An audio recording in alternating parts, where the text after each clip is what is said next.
నమస్కారం LK news కి స్వాగతం. దయచేసి అందరూ మన ఛానల్ను సబ్స్క్రైబ్ చేసుకోండి. ఛానల్ నచ్చితే లైక్ చేయండి, మీ స్నేహితులకు బంధువులకు షేర్ చేయండి. ఇక వార్తల్లోకి వెళ్తే, వెళ్ళి రావయ్యా మళ్ళీ రావయ్యా అంటూ గణనాథునికి ప్రజలు వీడ్కోలు పలికారు. కన్నుల పండువగా గణనాథుల నిమజ్జనం చేశారు. పురవీధులు ఆధ్యాత్మిక శోభను సంతరించుకున్నాయి. ఉదయం నుంచి రాత్రి వరకు నిరాటంకంగా నిమజ్జన కార్యక్రమం కొనసాగింది. వివిధ ప్రాంతాలలో నెలకొల్పిన వినాయక విగ్రహాలను భారీ ఊరేగింపుతో మంగినపూడి బీచ్కి, రామరాజు కాలువకు తీసుకెళ్లి నిమజ్జనం చేశారు. భక్తుల కోలాహలం మధ్య కొనసాగాయి.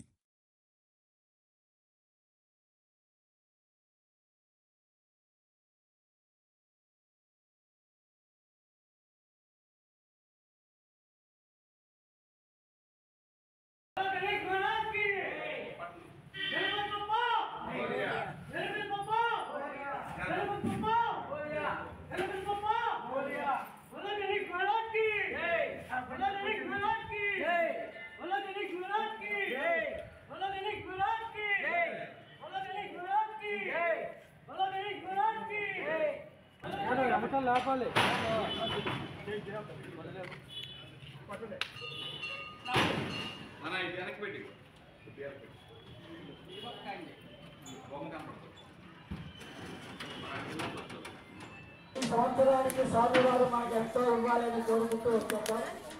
స్వామివారు వచ్చే సంవత్సరంలో మనకు ఏదో ఒక మేలు జరుగుతుంది. మనం ఎన్ని రోజులు చేసిన కార్యక్రమం రేపుతో ముదురుతుంది. కావున భక్తులందరూ కూడా వచ్చి కార్యక్రమానికి 200 రూపాయలు సమర్పించారు. వారి కుటుంబాల విఘ్నేశ్వర చల్లగా కుర్రాళ్ళు చల్లగా ఎండలకి కూలింగ్ వాటర్ అక్కడ ట్రాక్టర్ కనబడుతుంది చోటు చెట్టు కింద నీళ్ళలో పెట్టారు.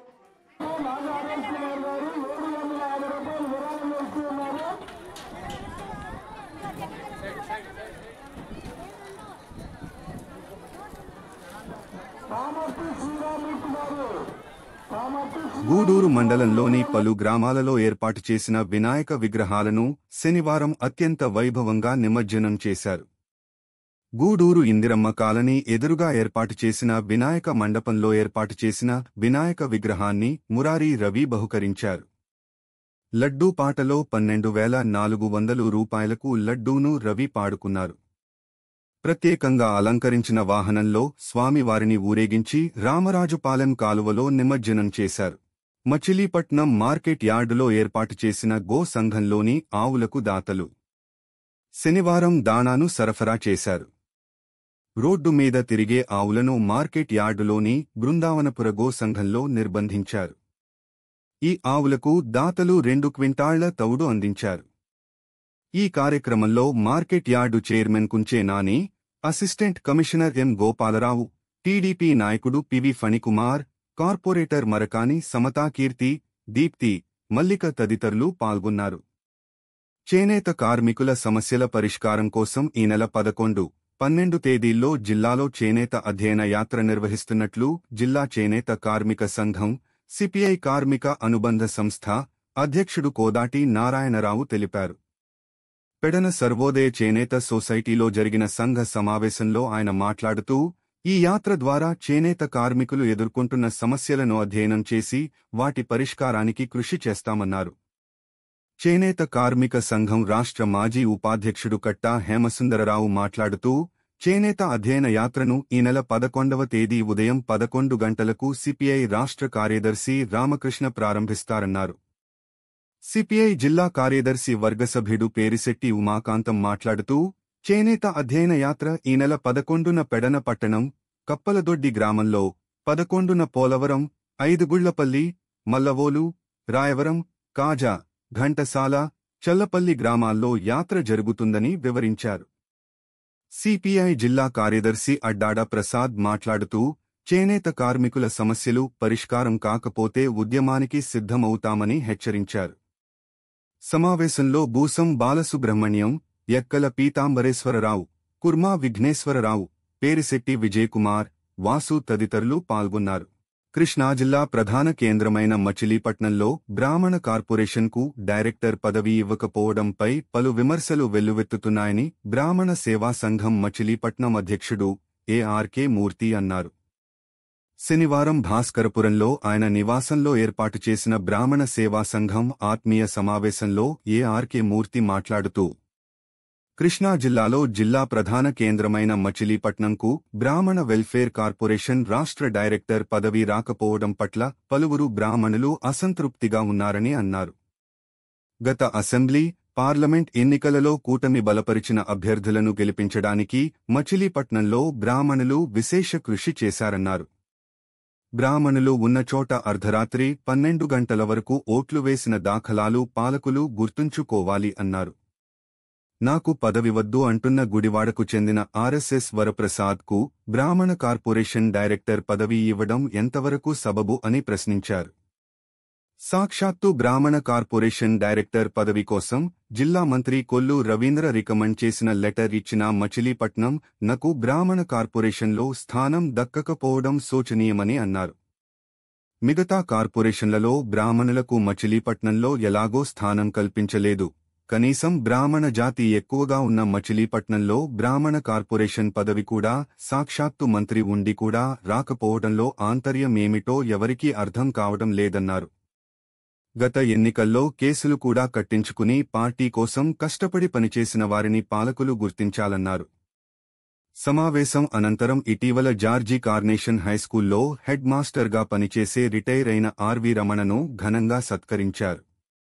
ఈ కార్యక్రమంలో బ్రాహ్మణ సంఘం నాయకులు జున్నవిత్తుల మల్లికార్జున ప్రసాద్, ఎం సుబ్రహ్మణ్యం, కానుకోలను ఫణి కిరణ్ శర్మ, వడ్లమన్నాటి మారుతి దివాకర్, కందుకూరి సత్యనారాయణ, నండూరి సోమ సదాశివరావు, విఎస్ఎస్ఆర్ శర్మ, కె రాధాకృష్ణమూర్తి తదితరులు పాల్గొన్నారు. వ్యవసాయానికి బదులు పాడి గేదెలను కొనుగోలు చేసుకోమని రైతులకు చంద్రబాబు నాయుడు సూచించడంపై వైసీపీ మాజీ శాసనసభ్యులు సింహాద్రి రమేష్ ఆవేదన వ్యక్తం చేశారు. కృష్ణా జిల్లా వైఎస్సార్ కాంగ్రెస్ కార్యాలయంలో పార్టీ నియోజకవర్గాల ఇన్ఛార్జ్ పేర్ని కృష్ణమూర్తి, కిట్టు, ఉప్పాల రాముతో కలిసి అన్నదాత పోరు గోడపత్రికలను విడుదల చేశారు. ఈ సందర్భంగా రైతులకు యూరియా అందించడంలో ప్రభుత్వం విఫలమైందని, ఇది ప్రభుత్వం దృష్టికి తీసుకెళ్లేందుకు ఈ నెల 9వ తేదీన ఆర్డీఓ కార్యాలయాలకు రైతులతో కలిసి వెళ్లి సమస్యను తెలియజేస్తామని తెలిపారు. దివి సుబ్బారావు, శివశ్రీ వంటి ప్రముఖ రంగస్థల నటులకు మచిలీపట్నం పుట్టినిల్లని జబర్దస్త్ కళాకారుడు ఆపారావు అన్నారు. రాజుపేటలోని శ్రీ లక్ష్మీ గణపతి స్వామివారి ఆలయంలో వినాయక చవితి ఉత్సవాలు గత 38 సంవత్సరాలు ఘనంగా నిర్వహిస్తున్నారు. ఉత్సవాల్లో భాగంగా శనివారం శ్రీ రామ్మోహన నాట్యమండలి వారిచే జబర్దస్త్ అప్పారావు సమర్పించిన భక్త చింతామణి నవరస హాస్య నాటకం ప్రదర్శించారు.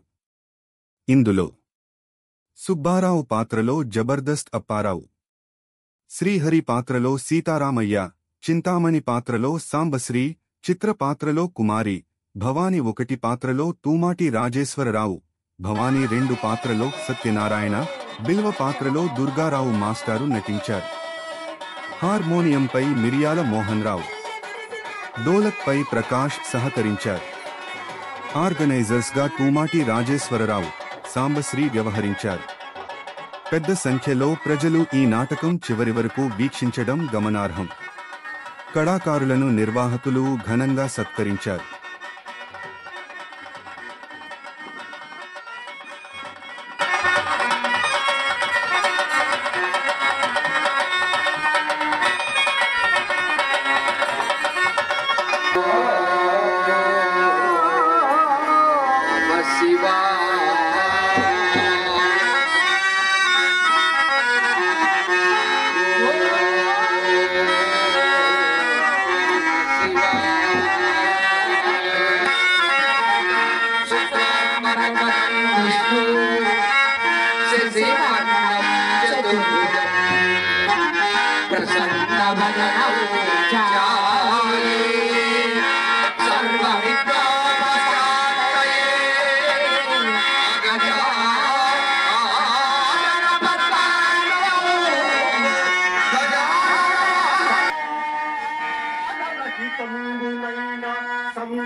పురాణ పురుషుడు